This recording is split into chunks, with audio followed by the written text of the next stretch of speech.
boys, bitch, you better bow down.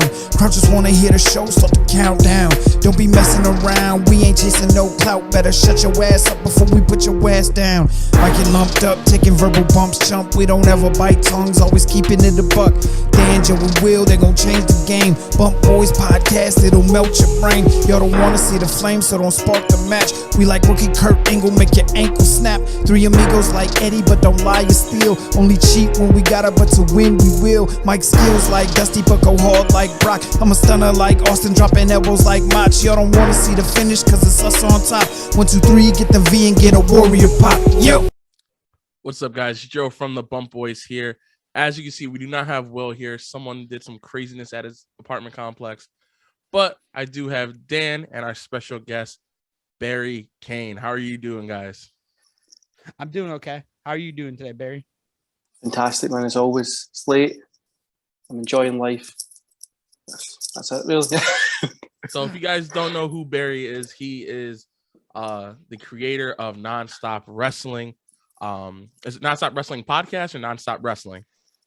NonStop Wrestling Chat. So I normally go by the NWC show, but everybody just calls me Barry or a bad name.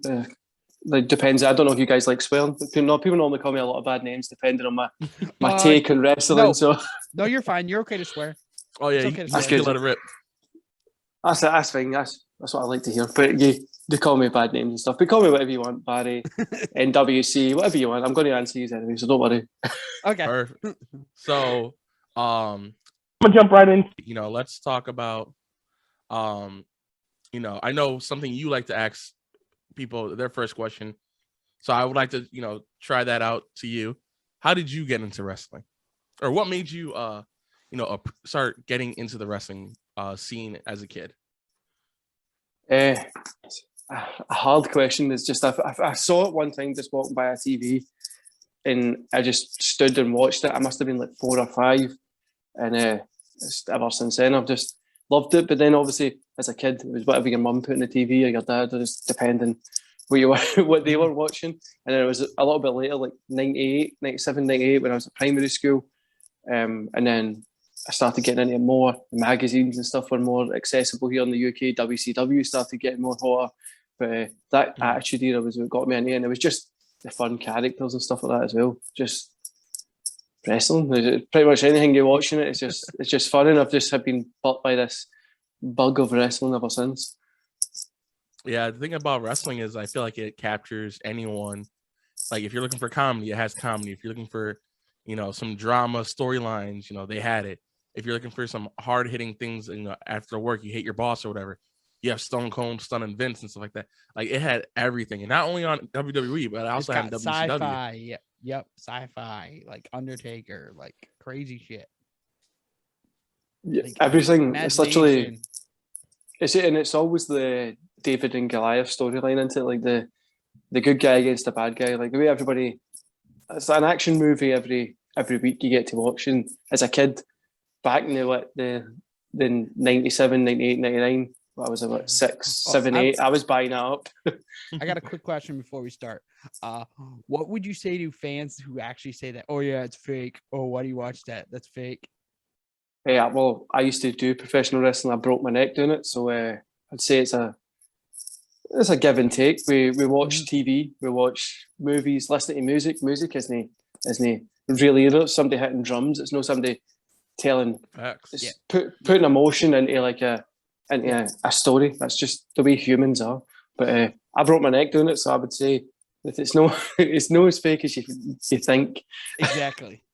And like it's got more in common with like Game of Thrones than anything. Like Game of Thrones or TV shows, or exactly like wrestling's wrestling, and you can't even describe it in like a TV format. You just need to be like, it's just different. It's got all the TV stuff, all the sports, everything you can imagine in one. It's like the closest we would have to like being at the Roman Colosseum kind of style.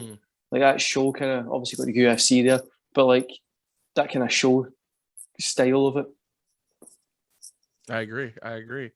And then I also remember Dan was telling me that you got into wrestling, and as you just told us about that, So I think Dan wants to elaborate on a couple more things about your wrestling experience. So I'm gonna let Dan take that away. What was your role as character when you were learning to wrestle? Like, what were you trying to like get down when you were trying to learn? So when my character had two different characters. So I used to play. I used to do deathmatch wrestling sometimes, depending how much they were paying. And then I would do like the kind of friendly stuff. So I would be called the Scottish Stinger, which was the kind of friendly, easy kind of stuff that I used to travel around with. And then as my deathmatch name, it used to change. Somebody called me the Sick Bastard one time, so I just kind of stuck with that for a wee bit because me and one of my best friends, we used to always do this move when he would put thumbtacks out and then he would powerbomb me on top of it. It was just disgusting. So like we would just be like, I ended up getting called Sick Bastard, so I stuck with that for a wee bit.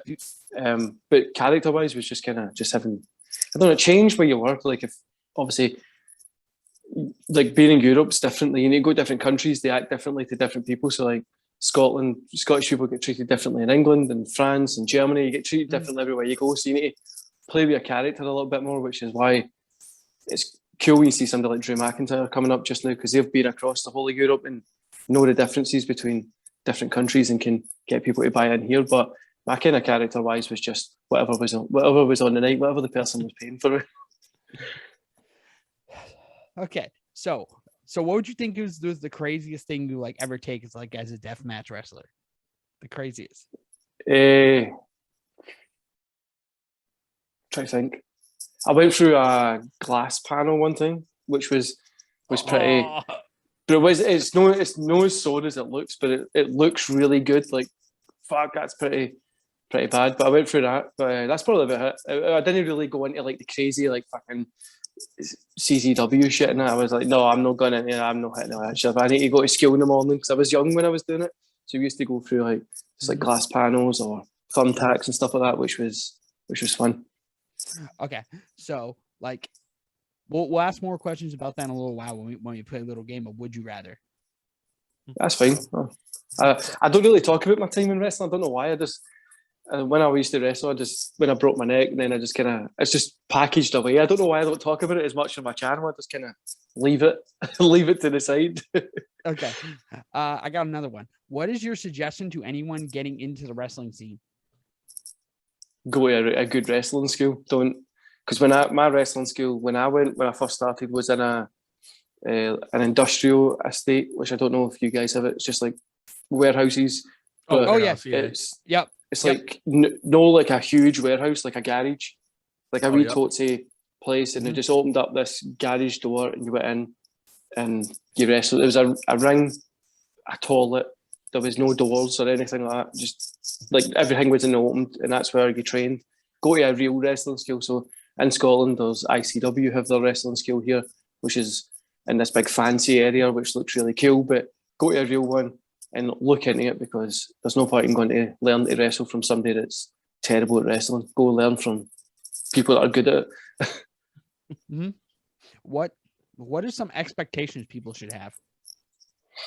It's got to take longer than you think. Like I got lucky. I started wrestling like a year after I kind of started training, because I've met this guy and he was traveling, and then he just was like, "You might come with me." So he just put me. He was like, "Got to go to a show," and he put me on in like before the undercard, and then just kind of worked my way up. But it'll take longer than you think. If you think it's going to take a year to be a good professional wrestler, think it's probably going to take about 5+ years, and you're going to be learning your whole time, because you could be in the ring dealing with different types of people. Everybody learns differently as well. Plus, even the difference between the UK wrestling style and the American wrestling style, they wrestle on different sides of the body, left to right side and stuff like that. So there's a lot to learn. So if you just take your time and enjoy it, that's kind of the best thing if you're getting into it. What are some of the wrestlers that you have met before? Like any famous ones?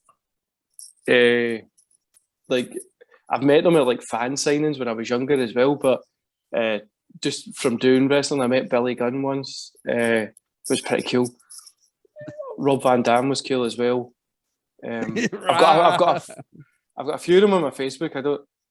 A guy called Chad, but he was in WWE, and I can't remember his WWE name.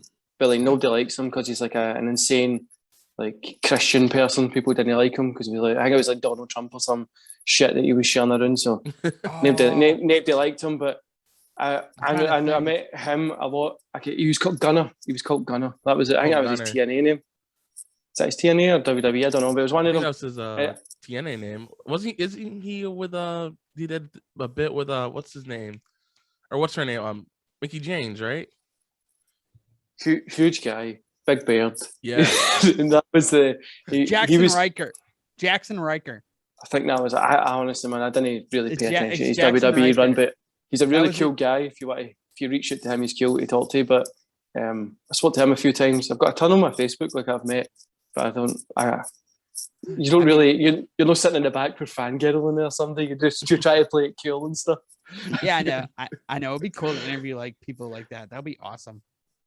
I would do. I would love to interview them on my channel as well.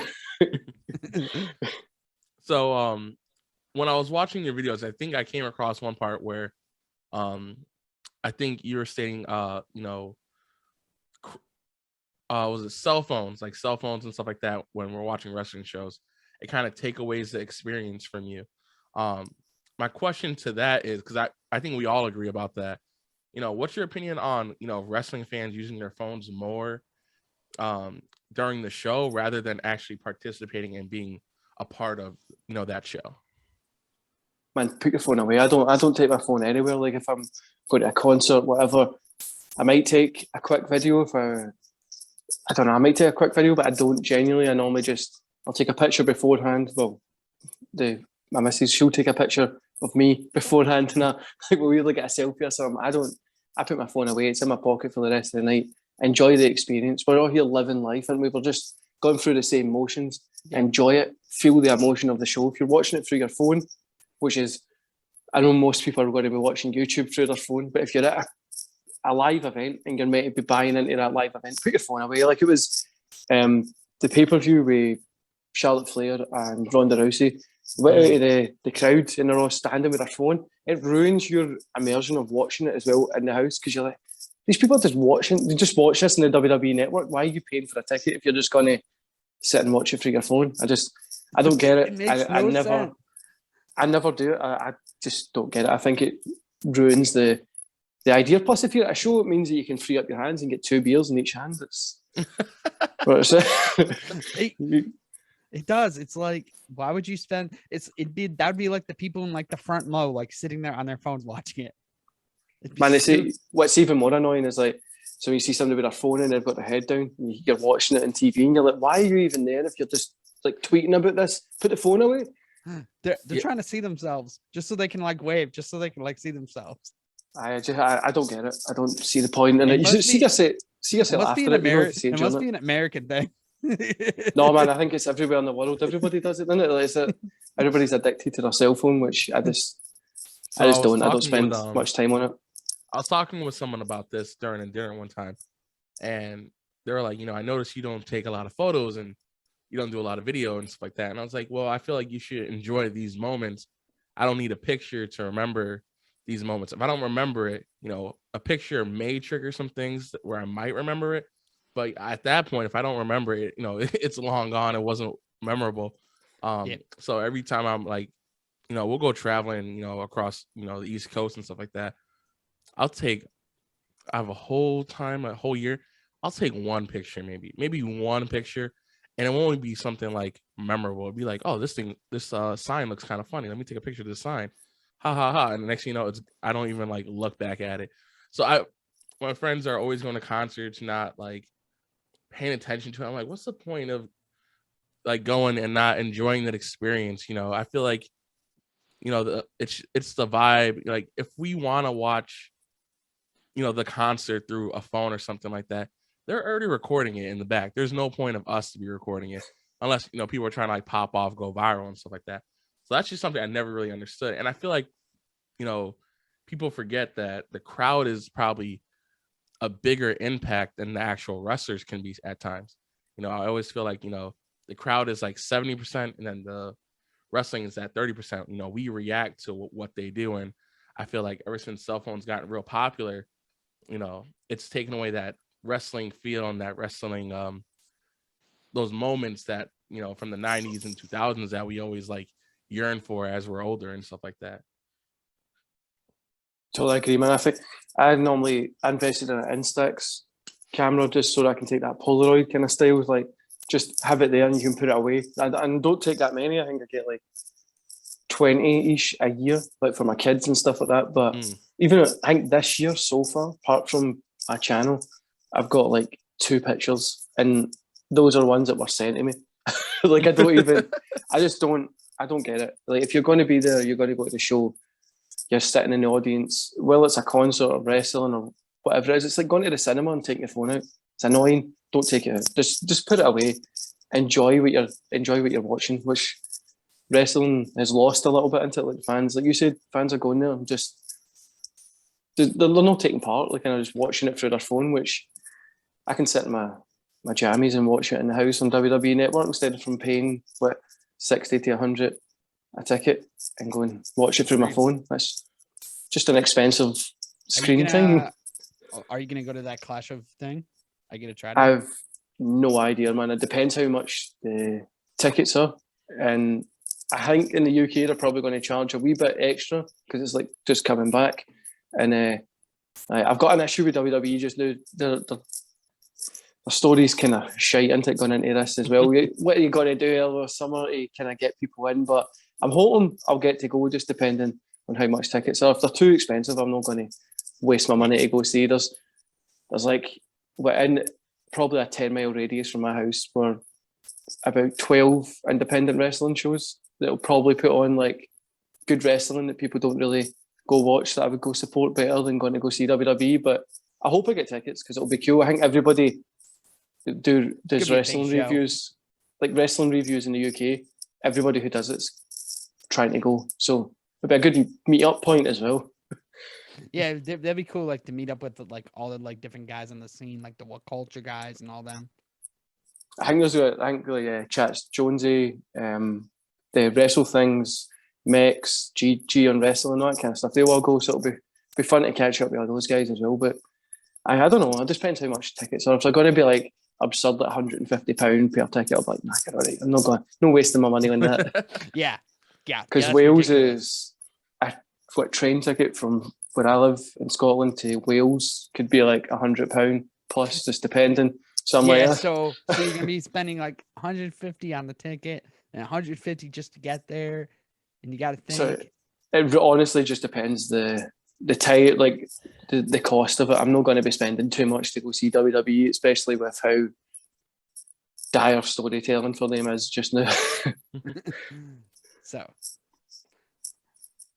okay, my turn. Will I meant Joe? Is it my turn with the next topic? Okay, describe the UK wrestling scene to us.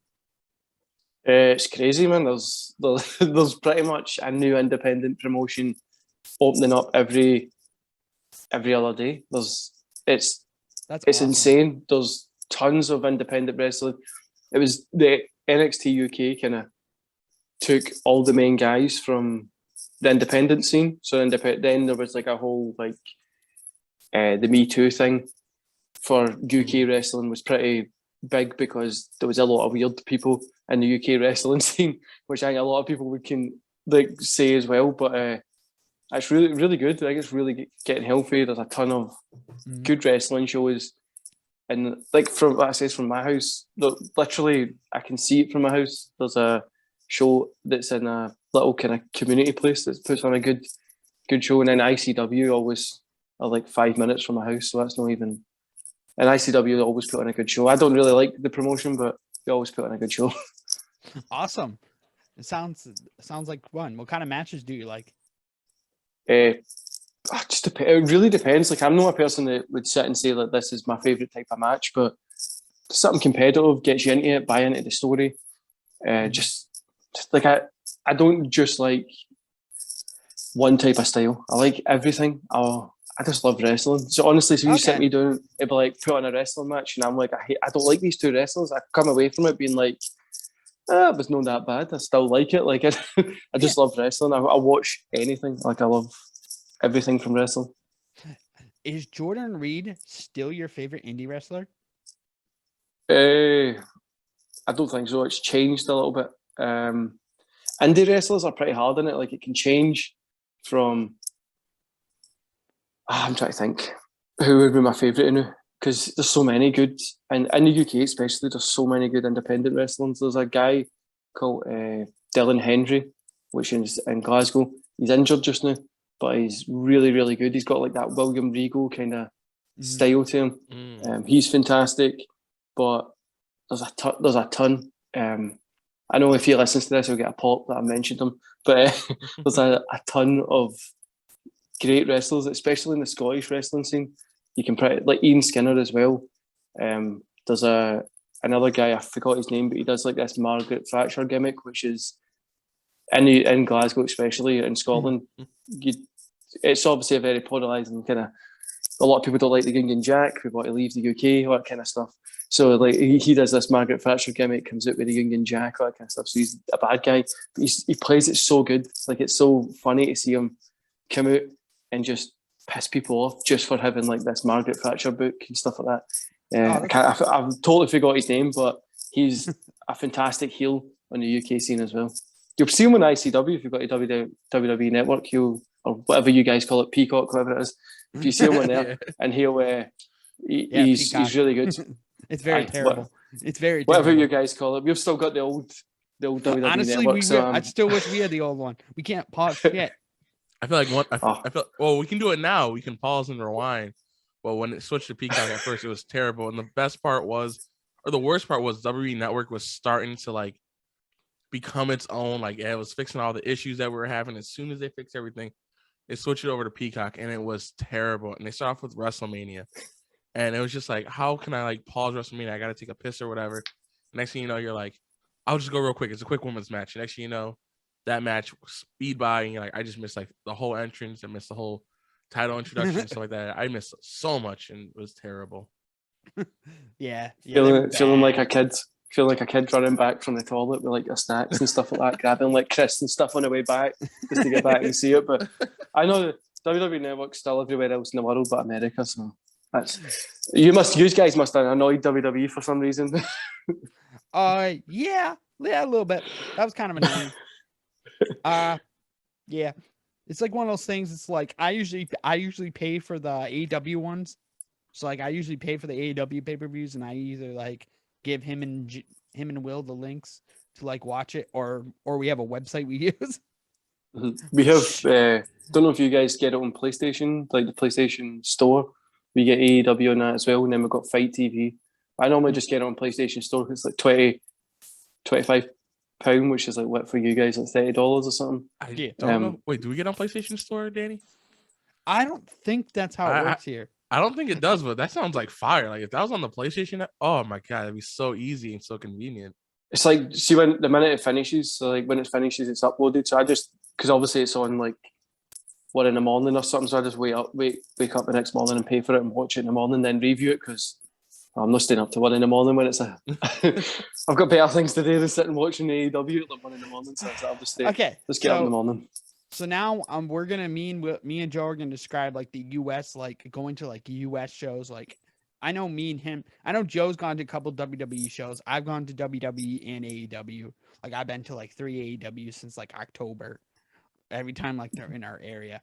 Those ones are awesome. Like they film like literally the shows, the buildings are like in a smaller arena, so it's like every seat is good no matter what.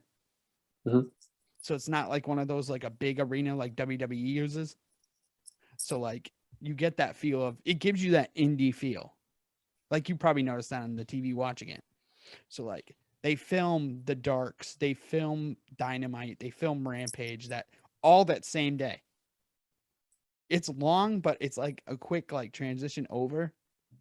So like it's very interesting, and like it's different. Like it's a lot more older crowd compared to like the WWE shows.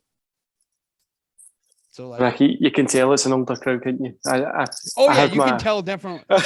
You can tell right away. Like it's for us guys into the AEW's for wrestling fans. No, like it's no for like a casual fan. No, it's for big, especially big. big. And then you got like the WWE shows. Hey Joe, you can describe WWE shows like how they are here. A lot of free time, dude. A lot of free time. Like a lot of times, you'll have your match. They go to commercial.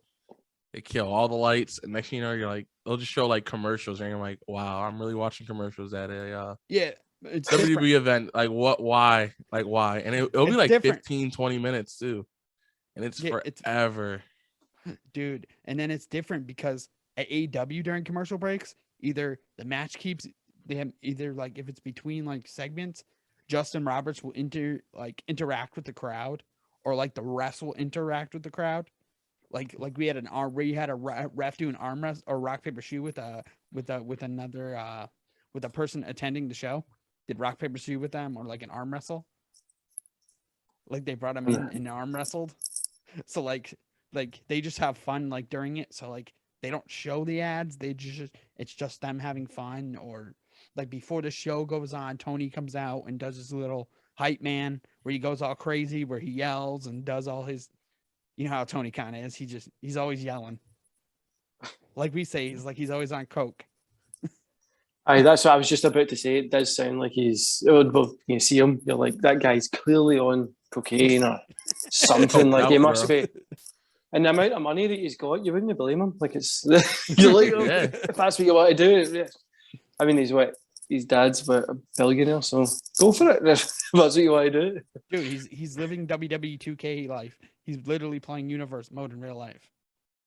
Collecting these figures, as I like to say. He's got his wee toy box, and he gets upset when one of them jumps to Vince McMahon because he stole his toy because Vince McMahon's a bigger kid in town. So I know like he stole his new American Nightmare toy. He stole his American Nightmare toy and put some new paint on it. Same paint, bro. Same paint. But he stole the paint, the music, and everything from it, and there's nothing Tony Khan can do, which is hilarious. So I know Tony Khan made a comment saying like AEW's a lot more popular in the UK. Is that something you would agree with, or is that just him? Just talking up his ass? That's a load of shit, man. Nobody knows. Nobody knows who AEW are in the UK really, unless you're a wrestling fan. Same over here. Same over here. It's how it is. Like people be like, isn't that the one that's like the alternative? Like some people will be like, isn't that the alternative? Or isn't this WWE?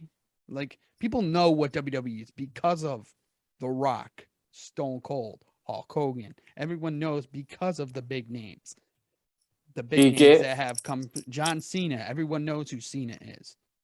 It's the same here, man. You're not getting like somebody going, oh, Kenny Omega had like a 5-star match, unless you're into wrestling. Like nobody gives a shit. Like it's especially in Scotland, like nobody's going out their way to watch AEW. Like it is like so wrestling is obviously different across the world, but it's like AEW is like for those wrestling fans that are into wrestling. So you've got your Japanese style, you've got Americanized, like kind of Europeanized, kind of all that kind of stuff. But like, it's nobody that's just walking down the street sitting watching AEW. WWE make it so easy for you to tune into those pay-per-views, and they catch you up on everything that's happened because nothing happens during the month. The 4 Raws that they have before a pay-per-view, nothing has happened. Like, there's literally Raw has been better the last couple of weeks.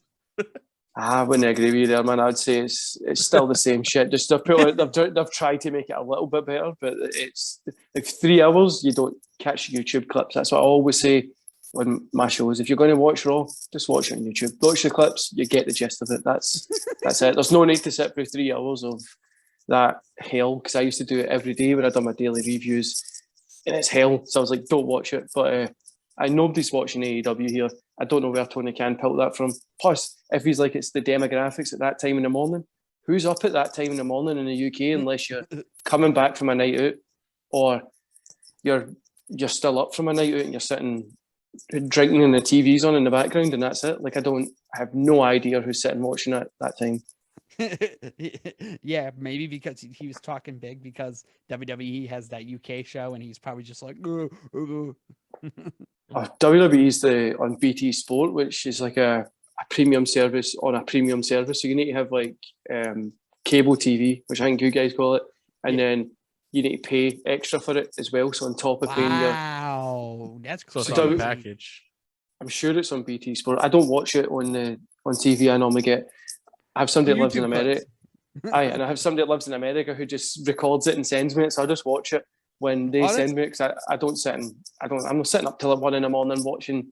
Especially, I used to get up at really early to watch Raw. And I'm like, no, that's just terrible, because it was back when it was like really bad last year. And I was like, I can't even watch this anymore. This is terrible. But nobody watches wrestling in the UK. Like, you go to a toy shop, there's barely any wrestling figures. They're always, well, if you want to go get a wrestling figure, go to like a toy shop in the UK, because it's always there in a wee small section. Nobody buys them. It's no cool. Nobody really watches it. And I know, but like, is that the Rock or Stone Cold, or is it like Stone Cold's got beer and you can't get it in the UK?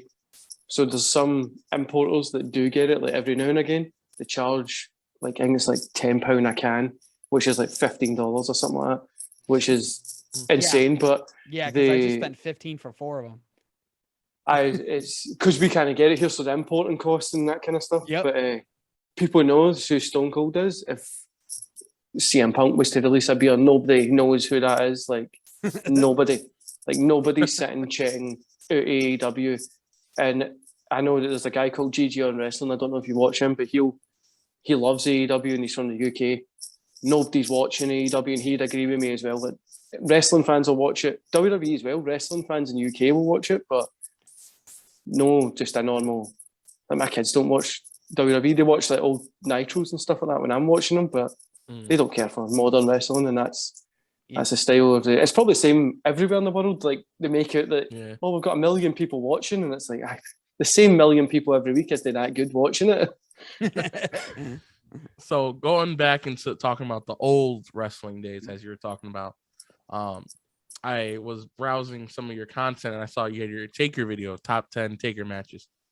Do you still believe that Taker and Angle No Way Out 2006 is Taker's best match to the date?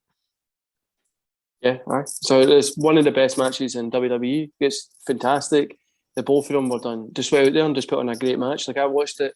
That whole show was kind of subpar, and then that match just saved the whole show. I watched it on DVD back in the olden days when I had to put DVDs in and stuff like that. Yep. And so I was sitting watching it, and I was like, this show is terrible. Like, Paul London came out, and it was like, he done a wee thing, and I was like, this has got to be a hard show to watch. I've wasted, like, because wrestling DVDs were like, I think it was like £20 in the UK. So what's that, $25-30? And I was like, this is going to be terrible. Then that match came on. It's fantastic. It's one of those matches I don't go back and watch often, but when I do go back and watch it, I'm like, why did I not watch this more? Because it's so good. Yeah, that was a pretty good match. I remember watching it. My mom wasn't a big wrestling fan. Let me rephrase it. She was a big wrestling fan, and then after, she had her split and stuff like that. It was one of those things that was like outlawed in our house. But I remember one night, she was like watching it, and I was like, "Oh, you don't usually watch this. We can't watch this." And she's like, "Hey, we want to watch it." And it was actually it was that card, and it wasn't the greatest. And I think it was another Taker under Kurt match that we were watching after it. She recorded it on like a VHS or something like that. But I always remember Taker and Angle. I feel like they were able to work so well together. Who else could have like a moment where Taker's getting pinned by Kurt, and Kurt's getting, Kurt tapped out Taker pinned Kurt or whatever, and it was like, what is going on? Like, I feel like they were so in sync and they did so well together. I would put that in my top, I'd say top 15. I'd say that's one of my top 15 matches. I think it's up there though. It's a really strong match though. For Undertaker as well to work that kind of style of match, it was really cool. Kurt Angle was coming to the end of his time on kind of WWE, which he took that kind of intensity over to TNA at that time, but it was just a fantastic worked match. I think it's one up there with WWE's kind of stronger matches, which for that year as well, 2006 was quite like an okay year. It was nothing like, there's no 5-star big matches. There was a few good matches, but that one just kind of stole the year for me, I think. And I think the ending was just really good. Like that roll up, was just beautiful. And it was like, he barely escaped, like literally like half a second, he barely escaped. And I think that ultimately gave him like that respect and, like, okay, he bested, Hell's Gate and stuff like that. That was crazy for me. That's the biggest thing that stands out for me also. Like that's a key childhood memory. Now that I'm thinking about it, maybe it is top 10. Maybe it is top 10. Okay. It's a core memory for me. I will say. We might have to go back and review that match. I know. Like, it's one of those matches me and Will talk about. Like, just growing up with, single mom, she's watching it. We're like, hey, what you watching there? And it's like, we always wanted to watch it. And it was like, oh, the ending. I remember she got so mad. She was yelling like, no, that's bullshit. He cheated. Like, he doesn't deserve it. Like, Taker definitely had him here 1-2. I'm like, whoa, Mom. Like, I can see why you don't let us watch it. Like, you're getting into it. I'm gonna go to bed right now. But she was talking about it for days. Like, I can't believe he got off that roll up. I'm like, oh shit. And she doesn't ever talk about things like that. So that was interesting. It's a different side of your mom. It was something I'd never seen before, and it was one of those moments like, it was like, wow, she actually likes this stuff. Like, maybe she's just hiding it from us or whatever. She hit it pretty well, but that time, hey, Kurt was doing his job. His job was to make people, pissed off, and he did it. Oh yeah, it's definitely one of those fun moments when everything just comes together in wrestling. It's storytelling, in-ring work, fans are into it, and that's what makes a great match. And that's just like I said, I don't go back and watch it all the time, but when I do watch it, I'm like, why did I not watch this? Like, why have I not watched this in like a year or two? You go back and check it out, and you're like, this is a fantastic match. It's always one of those ones that people just kind of let it slide. They don't really bother with, but it's a really, really good storytelling. Even the lead up to it, the lead up telling the story between Undertaker and Kurt Angle was really good as well. I feel like Taker's one of those people who's always had that, presence where, I feel like whoever he works with, he has a great match. Great match people that I think you also mentioned before was HBK and Taker 25-26. I know a lot of people always talk about those two matches hand in hand, where they have a preference for one or the other. I believe you were saying like they're still like top 10 possibly with the ring psychology, how everything was executed, the storytelling, the build. Do you lean one match or the other, or you kind of say like they're kind of like part one, part two, and they're like one entity?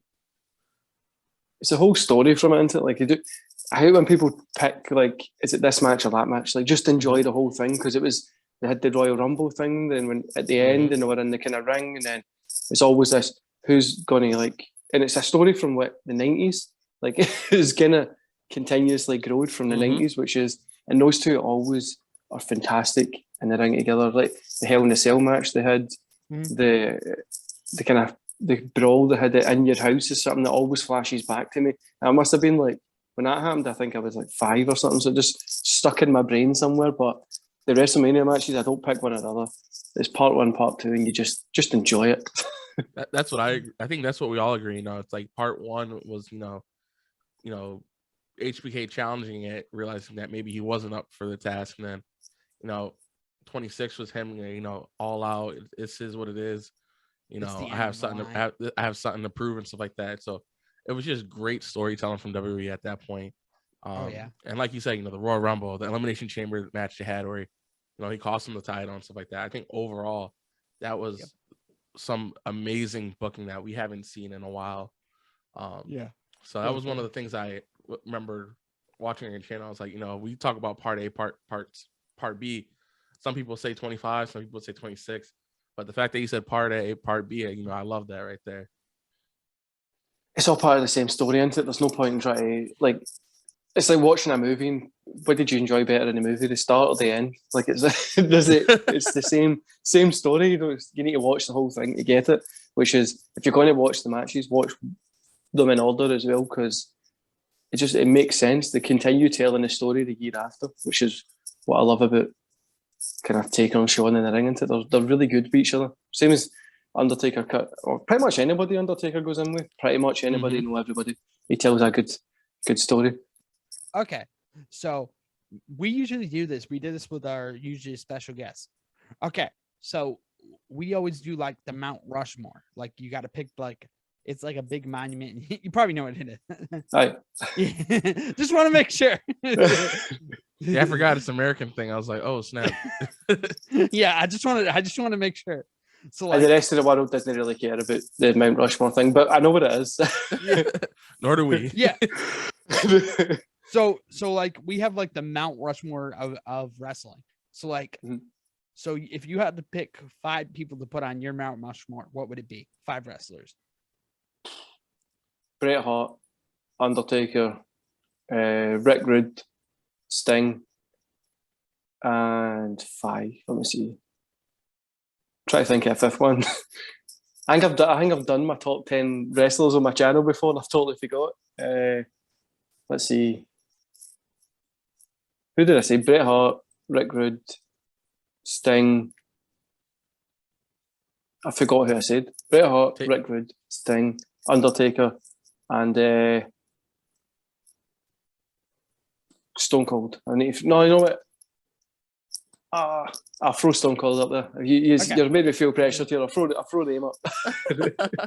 He's got it. His is pretty similar to what we kind of came up to, right, Joe? Yeah, I think ultimately, Taker's up there because he, it's kayfabe. He kept along for so long. He's a mystique. He's a person who's been there for so long, kept it going from all the way from the 90s all the way up to now. And he's just one of those, bigger than life figures.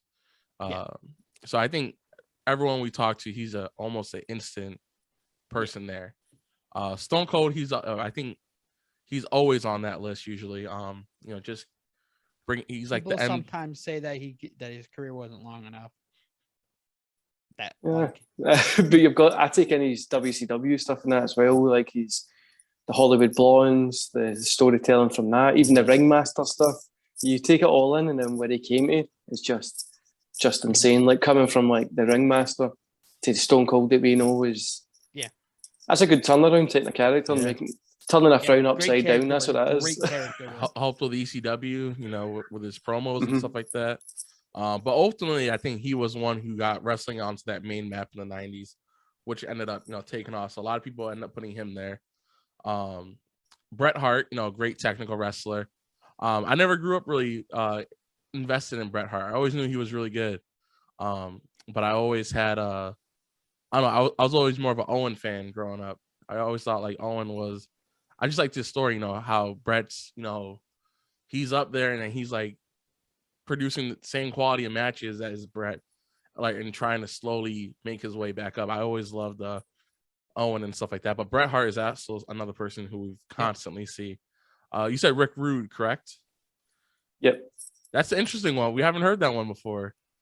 Tell me more about that. He's fantastic. He's just fantastic. You look at his WCW run as well when he won the WCW looking belt that we know now, which was called something different at the time. I can't remember what it was.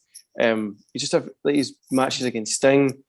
Then you look, he kind of helped push that Ultimate Warrior as well, didn't he? Like his cage match at SummerSlam, all the way back to one of my favourite matches is we got here. I don't know if you guys got it, WrestleMania Anthology. So it was like this big box with like all the WrestleManias in it at the time. Oh yes. Yep.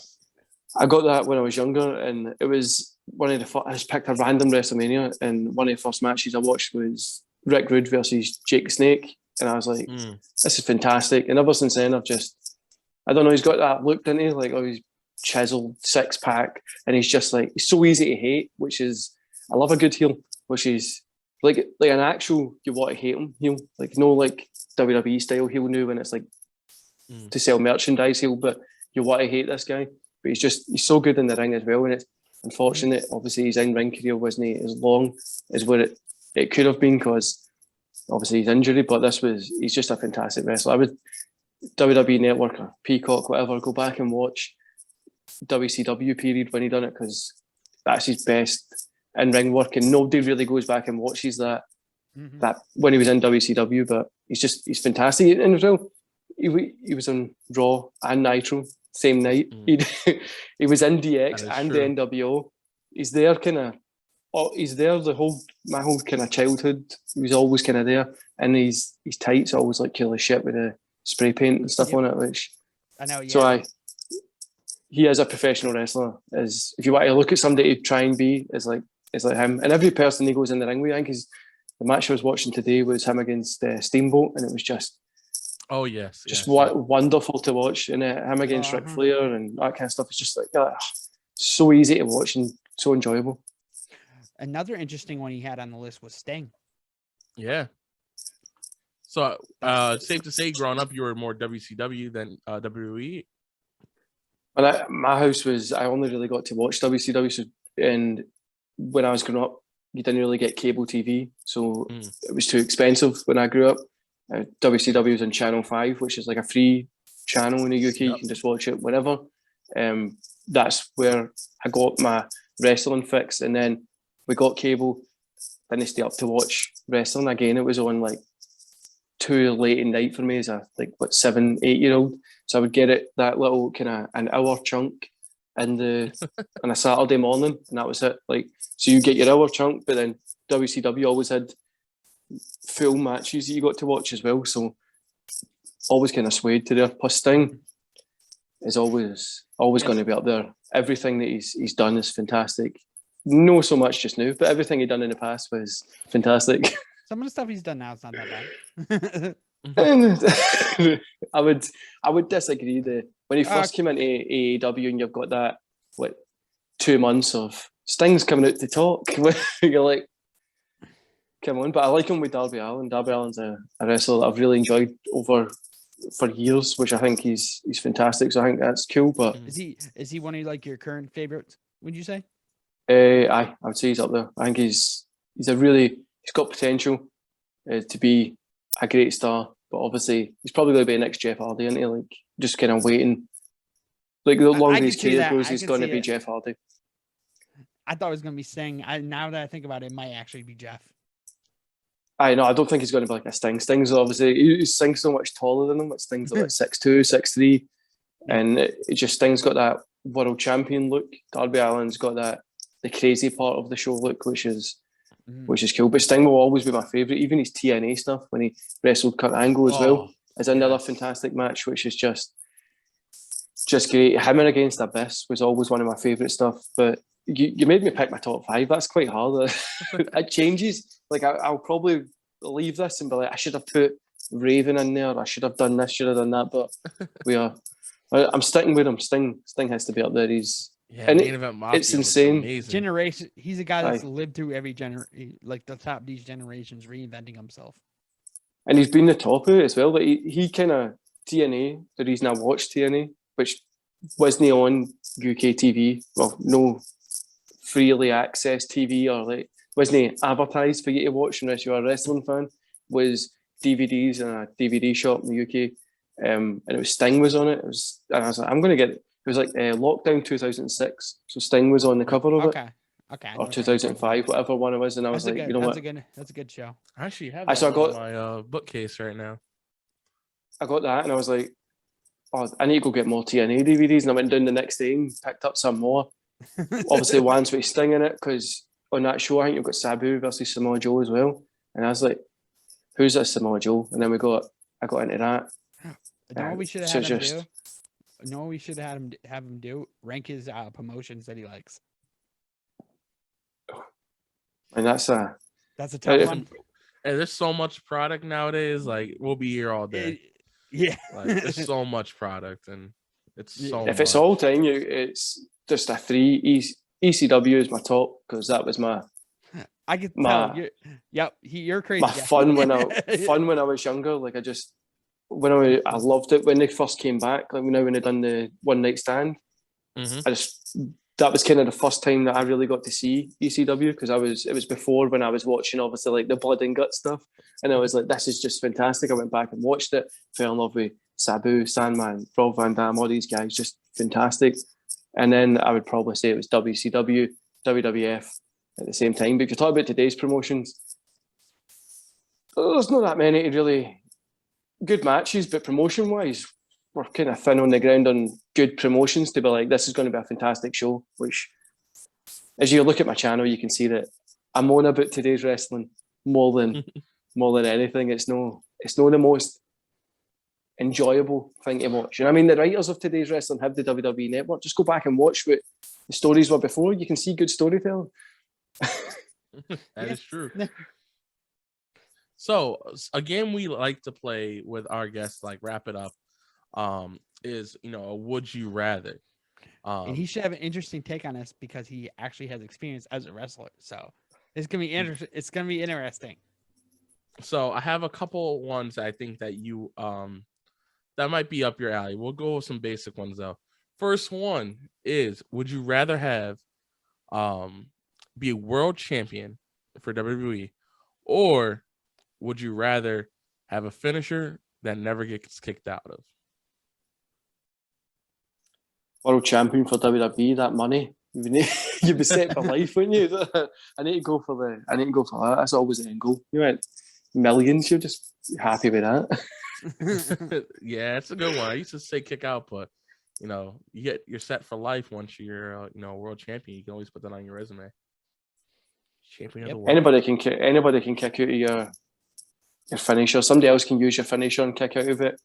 It doesn't really matter, doesn't it? It's a wrestling move. It's a story. I would rather get bet every single night and get paid a couple of million a year than do anything. I mean, it's pretty interesting because up until like recently, I think Baron Corbin or King Corbin, like his was Drew McIntyre was the first one to kick out of his, like ever. I don't think it's finishing stuff like the way it used to be. They belittled the kind of finishers for so many years, and then they try and like bring some prestige to it. It's like, just, you've already ruined it. Stop trying to make this like a thing you can't go back. You should have stuck with it in the past. Now you can't go back to it. So stop it. Yeah. So, all right, you got the next one, Dan. Would you rather take thumbtacks, or would you rather get thrown off Hell in a Cell? Thumbtacks, definitely. That's easily. Aye. I'm not going off the top of Hell in a Cell. I know, especially because you said you've taken thumbtacks before. I know they definitely do hurt. It's not as sore as you think, because it's obviously a huge area on your back or like on your chest. You've got like huge areas, but it's not pleasant, but it's okay. But I'm not going off Hell in a Cell and lying like Mick Foley in pain. I'm all right. I'll take the thumbtacks. And took the thumbtacks as well, which that's a bit much for one night. All right. What was another one that Will used to do? I got a new one for you, Dan. I think you haven't heard about this one. Mm-hmm. Would you rather have the Great Khali be the most over superstar in the wrestling world? So you're gonna be watching a lot of Great Khali, or would you, for 1 year, you have Great Khali on commentary? He's the only person on commentary. Which one are you picking? I'm gonna go first because I haven't done this one. I would rather do the commentary. You could just mute it. He's funny though. He is hilarious. Like when, like during the Kiss Cam era and stuff like that, or when he used to start talking with English and stuff, like with Batista and Triple H. He used to say some funny stuff, and so I don't know, but I think he'd look great as as a. The problem is he doesn't move that well, so I don't know if I would want to watch his matches. I think his commentary would be kind of fire, to be honest. Especially as special guests here and there, I think he'd be great. It would need to be the commentary, wouldn't it, to get it over and done with in a year. You couldn't have him being like the most over, coming back, and then no, you need to just do the commentary, get it over and done with. You couldn't do him being the most over, coming in the Hall of Fame, coming back as a world champion, doing like John Cena runs. You're like, no, the commentary, I'll take that and I'll mute it. But like you said, he is quite funny sometimes. Sometimes is the key there. Like over the year, how many 6 points we're going to get that are funny. So I would mute it as well. All right. Was there any other would you rather's you have in mind, Dan? I think that was it. Or was it? Would you rather? Was it main event or was it world champion or main event WrestleMania? Oh, would you rather main event WrestleMania or was it main event WrestleMania or winning the Royal Rumble? But surprisingly, nowadays, if you win the Royal Rumble, you never really go to main events. There's another part-time that's going to take that spot anyway. So I think that's why we. Or it's going to be Roman. Or it's going to be Roman. You would need to go for winning the Rumble, wouldn't you? But as well, because only a limited amount of people have done it. So you win it, your name kind of goes in history. I'd rather that than main event in Mania, which is just me personally. Plus, get a wee break. You don't need no so much pressure during winning a Royal Rumble as what it is main event in WrestleMania. But I've got a question for you guys. I always end my podcast with this. I want to ask you guys this: is if you could be front row for any match in history. If you've watched any of my podcasts, you'll know my answer because it's the greatest cage match of all time. If you could be front row for any match in history, what would it be? Any match in history. Oh, it's like just front row center. You can see everything. You can smell the sweat. And what would it be? Mine's is always the blue steel cage, Bret Hart versus Owen Hart, because it's the greatest cage match that's ever happened. And if anybody says it's no, they're lying. I agree. That is one of my matches. I think that's very underrated. People don't really talk about it. Cage match wise, I think it's one of the greatest. It's got to be one of. I gotta watch. I gotta watch that one. I gotta watch that one. It's so good. So it's like Owen Hart's, coming to, finally getting to that level of where he's like on toe to toe with Bret, and it's beautiful storytelling. Once you know like all of it, it's beautiful. For me, I would have to go with any match. Oh, there's so many running through my head right now. Is it bad? I want to do Undertaker versus Foley, just to like be right there when he drops on top of the table. Hey, you're cemented in history at that point, right? See, I was gonna say the match I was thinking was, I think it was, sorry, I'm drawing a blank. I know you usually say Ric Flair, Shawn Michaels. I know that's one of your top ones. Ric Flair, Shawn Michaels was one of mine, but I think honestly, I would want to do Ricky. I think Ricky versus Ricky the Dragon Steamboat versus Macho Man. Was it WrestleMania 3? I think I think that moment of just Macho Man, flying and stuff like that. I think that was beautiful. Overall, I think that would be a great match. Just the ring psychology in there is amazing. Yeah, so much going on. I'm gonna go with the Mick Foley one. And that would have been a hard watching Mick Foley come right off that, and you're like, is he okay? Terry Funk comes out and taking him away, and the wee paramedic thing. You're like, that's he comes back out, goes through it again. You're like, this guy's just nuts. How much is he getting paid for this? When he goes on, I would be asking, why? That would be a good match, like the Hart versus Hart match, steel cage. That'd be really good. That's one of my favorite matches of all time. I think it's storytelling, wrestling wise. It's got cage there. It's got that 90s feel to it, and it still stands to the test. I've not seen a cage match better than it till. I don't think I will see it. The funny part is my other one I was thinking was the Seth Rollins cash in for some reason. Because it was the last great, you would say it was one of the last great WrestleManias. Maybe one of the last great ones. I'm not a huge Seth Rollins fan, man. I'm those kind of Daniel Bryan. I'm not a huge fan of him either. I'm not Seth Rollins. I get he's good in ring, same as Daniel Bryan. Just don't buy into it. Don't really enjoy it. I think they've got a position, but who's your favorite current? Who's your favorite current? If you had to pick one that you look forward to every match, probably Darby Allin's probably up there. Adam Page. Probably Adam Page. I enjoy his work. No, his world title reign, it's terrible, but I enjoy his in-ring. So let me guess, you're not looking forward to Page and Punk. No, don't really. I don't really like CM Punk either. I think he got lucky, got into a position to where he is, and let's go. I've been saying this all year. I've been tooting this horn forever. CM Punk is highly overrated. Highly overrated. the pipe bomb thing and all that stuff. It's like, how much can you live off the same thing? Like, come on, mate, just Exactly. move on. Other than the Before pipe it bomb, wasn't that good either. what else? The long ass title reign. That was basically it.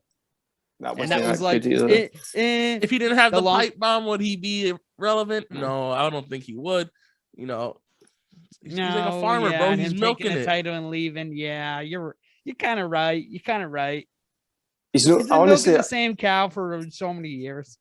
I don't see why everybody thinks he's the greatest wrestler of like this. No, It's he's like, been terrible since he came back. and then he's doing that thing with what's it called, Danhausen or whatever the guy's called, and I don't like that either. I don't like that shit in my wrestling. What's this all about? Stop it. Why are we doing this? And then it's like, oh, you done this stuff after the show. Why are you doing it after the show? What's that going to do? I'm not getting to see it. I'm not interested in what you're doing after the show. Do it on the show. But even when it's on the show, I'll still moan about it. But I don't think It's stupid. for the money he's getting paid in AEW, it's like what Tony Khan's clearly just like being like, I want to collect this action figure.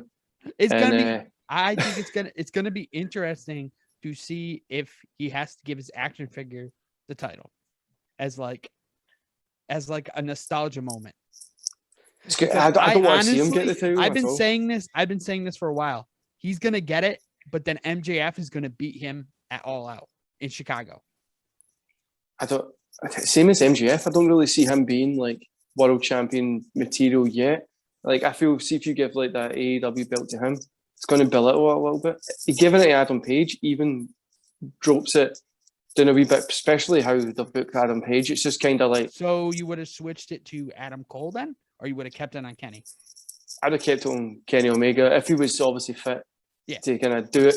Again, I'm not a huge Kenny Omega fan. He's not as good as what everybody makes it he is.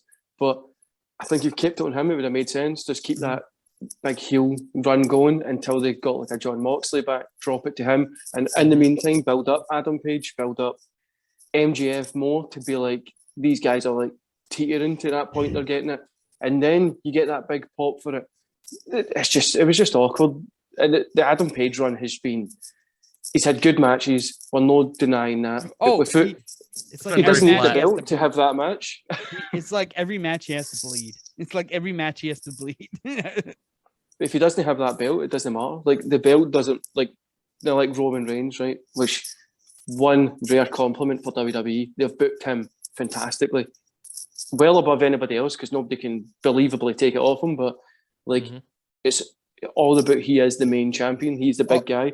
But then I got Adam Page is one last like. question before we wrap it up. I know this might go off a tangent, Joe. I'm sorry, but No worries. who do you think takes it off Roman if you had to pick someone in WWE? Cody and Drew, two Cody? people.